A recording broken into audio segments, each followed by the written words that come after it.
Hello, world history, and welcome to part 2 of our lecture on the French Revolution and Napoleon. Today we're covering the last 2 parts of our lecture here on the French Revolution. We're going to be picking up in the radical phase. Remember, in our previous lecture we talked about how there are 4 different phases. So we're picking up in the radical phase here, and we're going to move through the radical phase into the dictatoriate, or the directory, or the dictatoriate, and then we're going to end up with Napoleon and his rule as emperor. So let's go ahead and get started. So again, our guiding question is the same as it was in part 1. This is one large question for both parts. What were the causes and effects of the French Revolution, and how did the revolution lead to the Napoleonic era? And so by the end of this lecture, you should be able to answer that question in full with many, right, in a short, like 1-page response. That is not an assignment, but that is something you should be able to do, for instance, on like a test. All right, so let's move into the radical days of the revolution.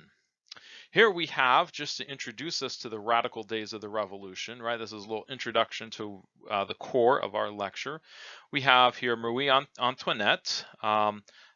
Not a flattering picture of her, to be quite honest. There are some that are much more flattering. You saw one in our previous lecture when we talked about her a little bit. But here she is being transported by cart to the guillotine for her execution.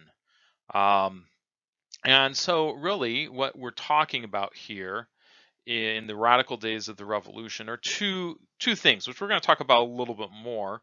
But one is the guillotine, this execution device, right? This tool for execution, and the fact that the monarchy, the French people, felt emboldened enough, and it was a radical idea in the 1700s, to execute the monarchy. They had already executed Louis the 16th by the time they execute Marie Antoinette, and in fact it had been about 10 months prior to Marie Antoinette's execution that her husband Louis had been executed. For those of you, right, in literature class, whether you've read it or not, right, it is the radical days that Charles Dickens talks about, right, that his book A Tale of Two Cities kind of focuses on the radical nature of the French Revolution and how the English are perceiving that, and he explores that in his book A Tale of Two Cities. So if you're looking for a piece of literature to kind of go along with this and to shed some light on what we're going to be talking about in this lecture, that would be an excellent place to begin. So let's get right into our lecture. In 1793, the revolution entered a radical phase, as I mentioned just a moment ago. For a year, France experienced one of the bloodiest regimes in its long history, as determined leaders sought to extend and preserve the revolution. As the revolution continued, dismal news about the war abroad heightened tensions. Remember from our previous lecture, revolutionary France under the National Assembly has started to engage other European nations in war, and those nations have declared war against France, particularly the revolution part of France, seeking, right, these are the cousins, the relatives of King Louis XVI and Marie Antoinette, right, brothers to Marie and other relations, right? So they are looking to preserve the monarchy because they certainly don't want this idea of revolution, anti-monarchy ideas in France to spread. If it takes hold in France, their fear is it will take hold in their own kingdoms. And so they certainly don't want that to happen. So they are siding with the king. They declare war against the revolutionary government in France, and this war is taking place. And that is what we're talking about here, right? That is not going well. Dismal news is coming home to Paris that things are not going well, right? That the other European nations are having victories, they're approaching France, and this is raising tensions among the revolutionary segment of France, particularly most of Paris. Well-trained Prussian forces, right? Remember, Marie Antoinette is from Austria, so a neighbor of Prussia. So these well-trained Prussian forces are cutting down the raw French recruits. In addition, royalist officers are deserting the French army, joining émigrés and others hoping to restore the king's power. These battle disasters quickly inflamed revolutionaries who thought the king was in league with the enemies.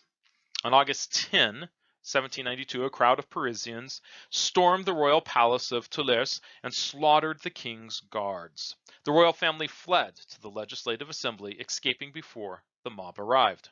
A month later, citizens attacked prisons that held nobles and priests, accused of political offenses. About 1,200 prisoners were killed. Among them were many ordinary criminals. Historians disagree about the people who carried out the September massacre. Some call them bloodthirsty mobs. Others describe them as patriots, defending France from its enemies. In fact, most were ordinary citizens fired to fury by real and imagined grievances.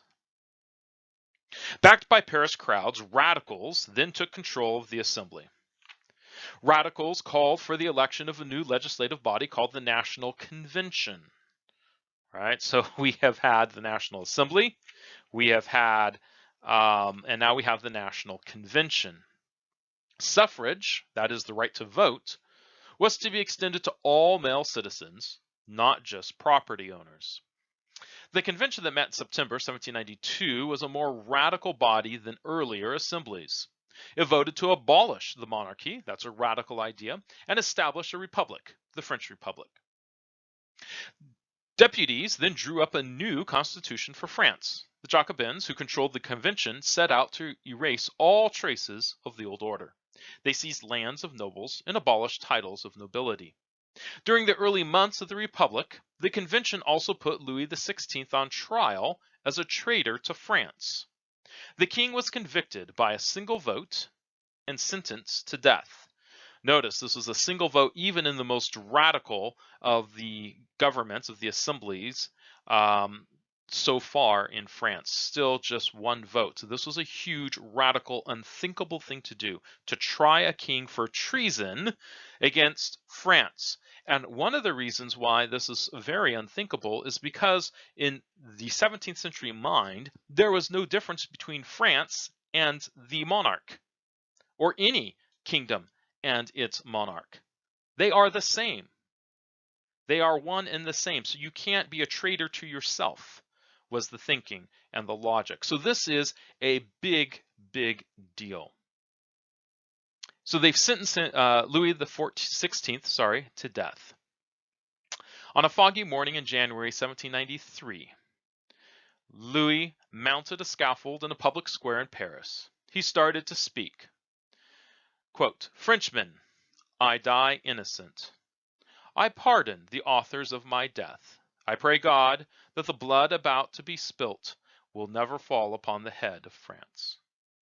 Then a roll of drums drowned out his words. Moments later, the king was beheaded. The executioner lifted the king's head by its hair and held it before the crowd, as illustrated in this drawing and painting. In October, Marie Antoinette was also executed. The popular press celebrated her death. The queen, however, showed great dignity as she went to her death. She didn't cry, right? She held her head high, as high as you can, knowing you are marching to your death.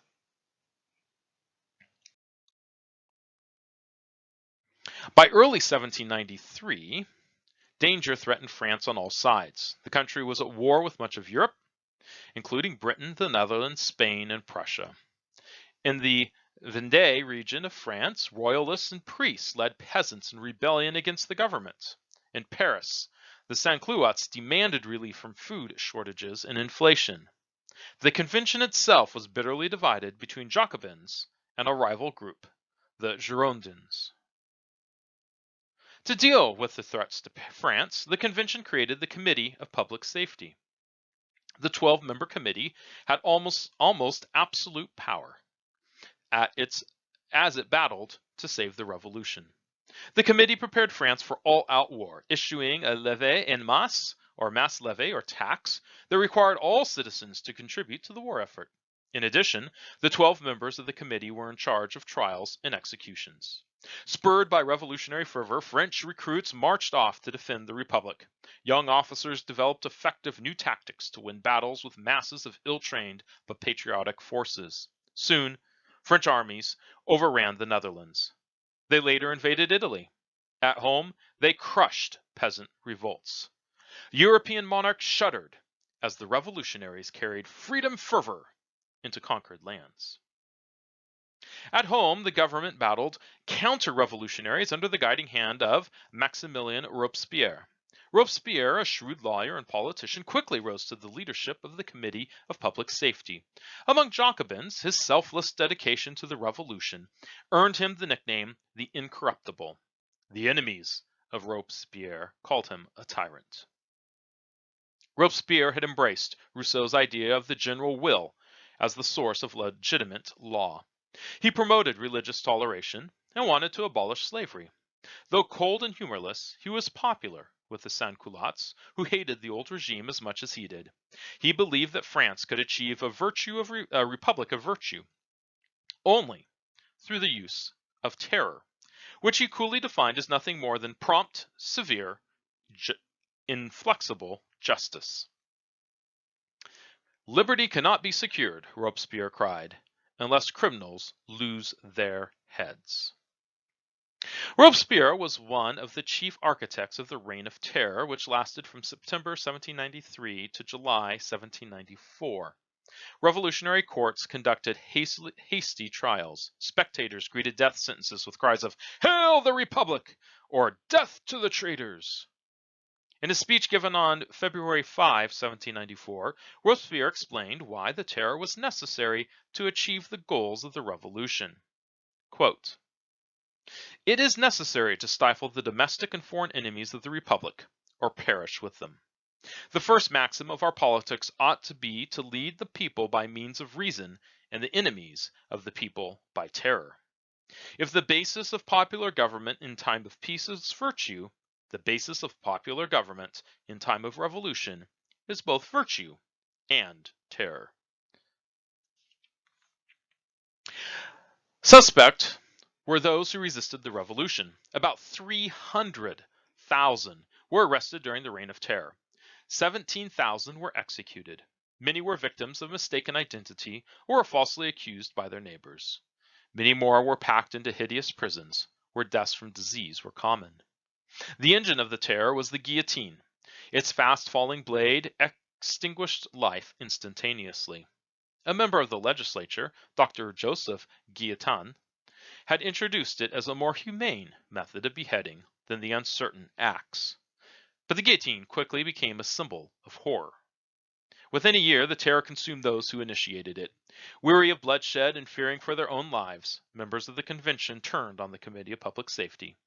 On the night of July 27, 1794, Robespierre was arrested. The next day, he was executed. After the heads of Robespierre and other radicals fell, executions slowed dramatically. The French Revolution enters its third stage, the Directory. In reaction to the terror, the revolution entered a third stage. Moving away from the excesses of the convention, moderates produced another constitution, the third since 1789. The Constitution of 1795 set up a 5-man directory and a 2-house legislature elected by male citizens of property. The middle class and professional people of the bourgeoisie were the dominant force during this stage of the revolution. The Directory held power from 1795 to 1799. Weak but dictatorial, the Directory faced growing discontent. Peace was made with Prussia and Spain, but war with Austria and Great Britain continued. Corrupt leaders lined their own pockets, but failed to solve pressing problems. When rising bread prices stirred hungry sans-culottes to riot, the Directory quickly suppressed them. Another threat to the Directory was the revival of royalist feeling. Many émigrés were returning to France, and devout Catholics, who resented measures that had been taken against the Church, were welcoming them. In the election of 1797, supporters of a constitutional monarchy won the majority of seats in the legislature. As chaos threatened, politicians turned to Napoleon Bonaparte, a popular military hero who had won a series of brilliant victories against the Austrians in Italy. The politicians planned to use him to advance their own goals. To their dismay, however, before long, Napoleon would outwit them all to become ruler of France. Here we have an illustration of the 5 members of the Directory. Notice they are wearing, right, the revolutionary colors of revolutionary France, red, white, and blue, right? Revolution brings change. By 1799, the 10-year-old French Revolution had dramatically changed France. It had dislodged the old social order, overthrown the monarchy, and brought the church under state control. New symbols such as the red liberty caps, which we see here on the drum, right? See that kind of knitted cap there on the above the seal there on the drum. And the tricolor, which we just noticed that the Directory was wearing, those tricolors, confirmed the liberty and equality of all male citizens. The new title citizen applied to the people of all social classes. All other titles were eliminated. Before he was executed, Louis XVI was called Citizen Capet, from the name of the dynasty that ruled France in the Middle Ages. Elaborate fashions and powdered wigs gave way to the practical clothes and simple haircuts of the sans-culottes. Revolution and war gave the French people a strong sense of national identity. In earlier times, people had felt loyalty to local authorities. As monarchs centralized power, loyalty shifted to the king or queen. Now, the government rallied sons and daughters of the revolution to defend the nation itself. Nationalism, that is, a strong feeling of pride in and devotion to one's country, spread throughout France. The French people attended civic festivals that celebrated the nation and the revolution. A variety of dances and songs on themes of the revolution became immensely popular. By 1793, France was a nation in arms. From the port city of Marseille, troops marched to a rousing new song. It urged the children of the fatherland to march against the bloody banner of tyranny. This song, La Marseillaise, would later become the French national anthem, and it still is. Revolutionaries pushed for social reform and religious toleration. They set up the state schools to replace religious ones and organized systems to help the poor, old soldiers, and war widows. With a major slave revolt raging in the colony of Saint-Domingue, or that is, we know it as Haiti, the government also abolished slavery in France's Caribbean colonies.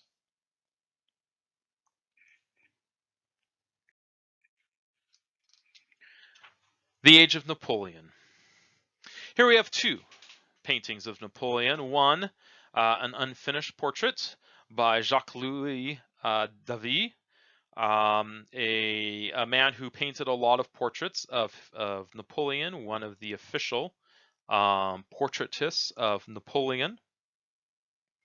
And then we have one, and we can see he's kind of young looking there, and then we have one of the more famous ones of his, Napoleon crossing the Alps as he marches out of France and into Austria, Italy, in a major campaign of his, a more triumphant military leader.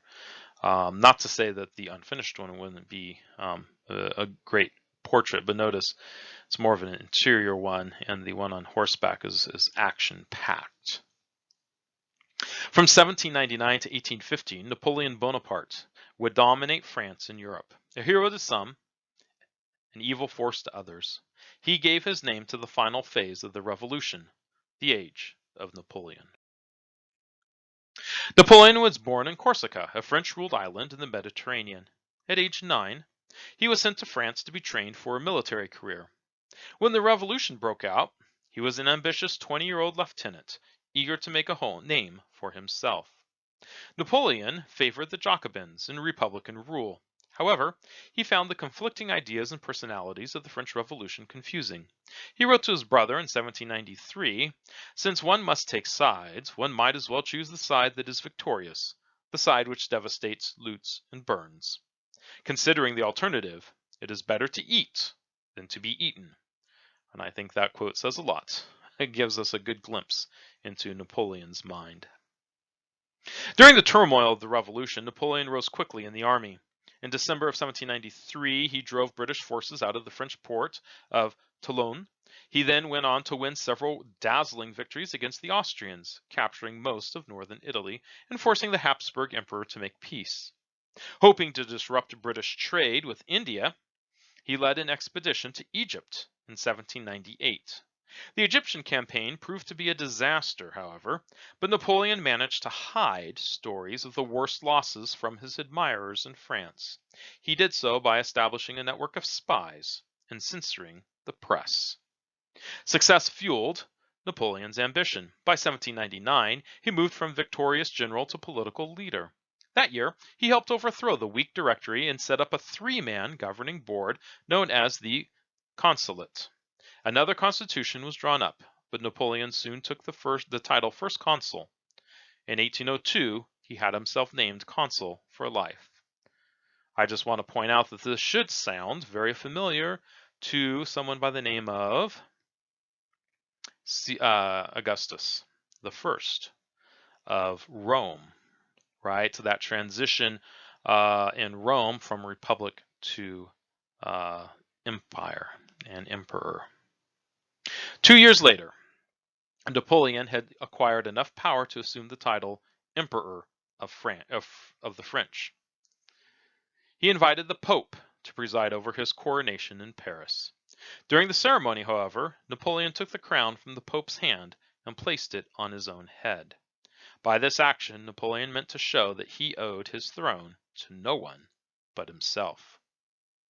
Here is a picture of actually not Napoleon being crowned, but Napoleon after crowning himself. And we can see the Pope behind Napoleon. Napoleon is the one holding a crown up there on the platform. He is going to crown his wife as Empress. At each step on his rise to power, Napoleon had held a plebiscite or popular vote by ballot. Each time, the French strongly supported him. As you will read, that although the people theoretically had a say in government through their votes, Napoleon still held absolute power. This is sometimes called democratic despotism. To understand why people supported him, we must look at his policies. During the consulate and empire, Napoleon consolidated his power by strengthening the central government. Order, security, and efficiency replaced liberty, equality, and fraternity as the slogans of the new regime. To restore economic prosperity, Napoleon controlled prices, encouraged new industry, and built roads and canals. He set up a system of public schools under strict government control to ensure well-trained officials and military officers. At the same time, Napoleon backed off from some of the revolution's social reforms. He made peace with the Catholic Church and the Concordat of 1801. The Concordat kept the church under state control, but recognized religious freedom for Catholics. Revolutionaries who opposed the church denounced the agreement, but Catholics welcomed it. Napoleon won support across class lines. He encouraged émigrés to return, provided they take an oath of loyalty. Peasants were relieved when he recognized their right to lands they had bought from the church, and nobles during the revolution. The middle class, who had benefited the most from the revolution, approved of Napoleon's economic reforms and the restoration of order after years of chaos. Napoleon also opened jobs to all, based on talent, a popular policy among those who remember the old aristocratic monopoly of power. Among Napoleon's most lasting reforms was a new code of laws, popularly called the Napoleonic Code. It embodied Enlightenment principles such as the equality of all citizens before the law, religious toleration, and the abolition of feudalism. But the Napoleonic Code undid some reforms of the French Revolution. Women, for example, lost most of their newly gained rights and could not exercise the right of citizenship. Male heads of households regained complete authority over their wives and children. Again, Napoleon valued order and authority over individual rights. From 1804 to 1812, Napoleon furthered his reputation on the battlefield. He successfully battled the combined forces of the greatest European powers. He took great risks and even suffered huge losses. "I grew up on the field of battle," he once said, "and a man such as I am cares little for the life of 1,000,000 men." By 1812, his grand empire reached its greatest extent. As a military leader, Napoleon valued rapid movements and made effective use of his large armies. He developed a new plan for each battle, so opposing generals could never anticipate what he would do next. His enemies paid tribute to his leadership. "Napoleon's presence on the battlefield," said one, "was worth 40,000 troops." As Napoleon created a vast French empire, he redrew the map of Europe. He annexed or incorporated into his empire the Netherlands, Belgium, and parts of Italy and Germany. He also abolished the tottering Holy Roman Empire and created a 38-member Confederation of the Rhine under French protection. He cut Prussian territory in half, turning part of Old Poland into the Grand Duchy of Warsaw. Napoleon controlled much of Europe through forceful diplomacy. One tactic was placing friends and relatives on the thrones of Europe. For example, after unseating the King of Spain, he placed his own brother, Joseph Bonaparte, on the throne. He also forced alliances on European powers from Madrid to Moscow. At various times, the rulers of Austria, Prussia, and Russia reluctantly signed treaties with the Corsican org, as the monarchs he overthrew called him. In France, Napoleon's success boosted the spirit of nationalism. Great victory parades filled the streets of Paris with cheering crowds. The people celebrated the glory and grandeur that Napoleon had gained for France. Britain alone, of all the major European powers, remained outside Napoleon's European empire. With only a small army, Britain relied on its sea power to stop Napoleon's drive to rule the continent. In 1805, Napoleon prepared to invade England, but at the Battle of Trafalgar, fought off the southwest coast of Spain, British Admiral Horatio Nelson smashed the French fleet. With an invasion ruled out, Napoleon struck at Britain's lifeblood, its commerce. He waged economic warfare through the continental system, which closed European ports to British goods. Britain responded with its own blockade of European ports. A blockade involved shutting off ports to keep people, or supplies, from moving in or out. During their long struggle, both Britain and France seized neutral ships suspected of trading with the other side. British attacks on American ships sparked anger in the United States and eventually triggered the War of 1812. In the end, Napoleon's continental system failed to bring Britain to its knees. Although British exports declined, Britain's powerful navy kept vital trade routes open to the Americas and India. Meanwhile, trade restrictions created a scarcity of goods in Europe, sent prices soaring, and intensified resentment against French power. French armies under Napoleon spread ideas of the revolution across Europe. They backed liberal reforms in the lands they conquered. In some places, they helped install revolutionary governments that abolished titles of nobility, ended church privileges, opened careers to men of talent, and ended serfdom and manorial duties. The Napoleonic Code, too, influenced countries in continental Europe and Latin America. Napoleon's empire faces challenges. In 1812, Napoleon continued his pursuit of world domination and invaded Russia. This campaign began a chain of events that eventually led to his downfall. Napoleon's final defeat brought an end to the era of the French Revolution. Napoleon's successes contained seeds of defeat. Although nationalism spurred French armies to success, it worked against them too. Many Europeans who had welcomed the ideas of the French Revolution nevertheless saw Napoleon and his armies as foreign oppressors. They resented the continental system and Napoleon's effort to impose French culture on them. From Rome to Madrid to the Netherlands, nationalism unleashed revolts against France. In the German states, leaders encouraged national loyalty among German-speaking people to counter French influence. Resistance to foreign rule bled French occupying forces dry in Spain. Napoleon introduced reforms that sought to undermine the Spanish Catholic Church, but many Spaniards remained loyal to their former king and devoted to the Church. When the Spanish resisted the invaders, well-armed French forces responded with brutal repression. Far from crushing resistance, however, the French response further inflamed Spanish nationalism. Efforts to drive out the French intensified. Spanish patriots conducted a campaign of guerrilla warfare, or hit-and-run raids, against the French. In Spanish, guerrilla means little war. Small bands of guerrillas ambushed French supply trains or troops before retreating into the countryside. These attacks kept large numbers of French soldiers tied down in Spain when Napoleon needed them elsewhere. Spanish resistance encouraged Austria to resume hostilities against the French. In 1805, at the Battle of Austerlitz, Napoleon had won a crushing victory against its Austro-Russian army. Let me pronounce that again.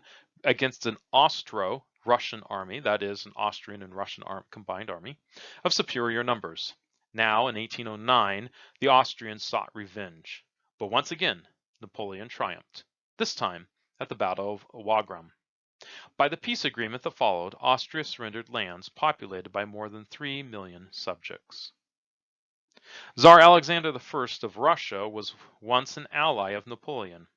The Tsar Napoleon planned to divide Europe if Alexander helped Napoleon in his continental system.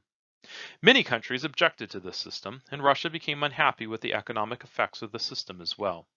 Yet another cause for concern was that Napoleon had enlarged the Grand Duchy of Warsaw that bordered Russia on the west. These and other issues led the Tsar to withdraw his support from the continental system. Napoleon responded to the Tsar's actions by assembling an army with soldiers from 20 nations, known as the Grand Army. In 1812, with about 600,000 soldiers and 50,000 horses, Napoleon invaded Russia. To avoid battles with Napoleon, the Russians retreated eastward, burning crops and villages as they went. This scorched earth policy left the French hungry and cold as winter came. Napoleon entered Moscow in September. He realized, though, that he would not be able to feed and supply his army through the long Russian winter. In October, he turned homeward. The 1,000-mile retreat from Moscow turned into a desperate battle for survival. Russian attacks in the brutal Russian winter took a terrible toll. Fewer than 20,000 soldiers of the once proud Grand Army survived. Many died. Others deserted. French General Michel Ney sadly concluded, "General famine and general winter, rather than Russian bullets, have conquered the Grand Army." Napoleon rushed to Paris to raise a new force to defend France. His reputation for success had been shattered. Napoleon falls from power. The disaster in Russia brought a new alliance of Russia, Britain, Austria, and Prussia against a weakened France. In 1813, they defeated Napoleon at the Battle of the Nations, at Leipzig. The next year, Napoleon abdicated or stepped down from power. The victors exiled him to Elba, an island in the Mediterranean. They then recognized Louis XVIII, brother of Louis XVI, as the King of France. The restoration of Louis XVIII did not go smoothly. He agreed to accept the Napoleonic Code and honor the land settlements made during the Revolution. However, many émigrés rushed back to France, bent on revenge. An economic depression and the fear of a return to the old regime helped rekindle loyalty to Napoleon. As the victorious Allies gathered in Vienna for a general peace conference, Napoleon escaped his island exile and returned to France. Soldiers flocked to his banner. As citizens cheered Napoleon's advance, Louis XVIII fled. In March 1815, Napoleon entered Paris in triumph. Napoleon's triumph was short-lived. His star soared for only 100 days, while the Allies reassembled their forces. On June 18, 1815, the opposing armies met near the town of Waterloo in Belgium. British forces under the Duke of Wellington and a Prussian army commanded by General Blucher crushed the French in an agonizing day-long battle. Once again, Napoleon was forced to abdicate and to go into exile on St. Helena, a lonely island in the South Atlantic. This time, he would not return. Napoleon died in 1821, but his legend lived on in France and around the world. His contemporaries as well as historians today have long debated his legacy. Was he the revolution on horseback, as he claimed, or was he a traitor to the revolution? No one, however, questions Napoleon's impact on France and on Europe. The Napoleonic Code consolidated many changes of the revolution. The France of Napoleon was a centralized state with a constitution. Elections were held with expanded, though limited, suffrage. Many more citizens had rights to property and access to education than under the old regime. Still, French citizens lost many rights promised so fervently by Republicans during the convention. On the world stage, Napoleon's conquest spread the ideas of the revolution. He failed to make Europe into a French empire. Instead, he sparked nationalist feelings across Europe. The abolition of the Holy Roman Empire would eventually help in creating a new Germany. Napoleon's impact also reached across the Atlantic. In 1803, his decision to sell France's vast Louisiana territory to the American government doubled the size of the United States and ushered in an age of American expansion. Leaders meet at the Congress of Vienna. After Waterloo, diplomats and heads of states again sat down at the Congress of Vienna. They faced the monumental task of restoring stability and order in Europe after years of war. The Congress met for 10 months, from September 1814 to June 1815. It was a brilliant gathering of European leaders. Diplomats and royalty dined and danced, attended concerts and ballets, and enjoyed parties arranged by their host. Emperor Francis I of Austria. The work fell to Prince Clemens von Metternich of Austria, Tsar Alexander I of Russia, and Lord Robert Castlereagh of Britain. Defeated France was represented by Prince Charles Maurice de Talleyrand. The chief goal of the Vienna decision-makers was to create a lasting peace by establishing a balance of power and protecting the system of monarchy. Each of the leaders also pursued his own goals. Metternich, the dominant figure at the Congress, wanted to restore things the way they were in 1792. Alexander I urged a holy alliance of Christian monarchs to suppress future revolutions. Lord Castlereagh was also determined to prevent a revival of French military power. The aged diplomat Talleyrand shrewdly played the other leaders against one another so France would be accepted as an equal partner. The peacemakers also redrew the map of Europe. To contain French ambitions, they ringed France with strong countries. In the north, they added Belgium and Luxembourg to Holland to create the Kingdom of the Netherlands. To prevent French expansion eastward, they gave Prussia lands along the Rhine River. They also allowed Austria to reassert control over northern Italy. To turn back the clock to 1792, the architects of the peace promoted the principle of legitimacy, restoring hereditary monarchies that the French Revolution and Napoleon had unseated. Even before the Congress began, they had put Louis XVIII on the French throne. Later, they restored legitimate monarchs in Portugal, Spain, and the Italian states. To protect the new order, Austria, Prussia, Russia, and Great Britain extended their wartime alliance into the post-war era. In the Quadruple Alliance, the four nations pledged to act together to maintain a balance of power and to suppress revolutionary uprisings, especially in France. Another result of the Congress was a system known as the Concert of Europe, in which the powers met periodically to discuss any problems affecting the peace of Europe. The Vienna statesmen achieved their immediate goals in creating a lasting peace. Their decisions influenced European politics for the next 100 years. Europe would not see war on a Napoleonic scale until 1914. They failed, however, to foresee how powerful new forces, such as nationalism, would shake the foundations of Europe and Latin America in the next decades. That concludes our lecture on the French Revolution and Napoleon. So go ahead and check for the Did You Get It questions. Make sure you work on those. If you have not already been working on those through this, go ahead and read those questions and begin to answer them. And we will check in with you next time.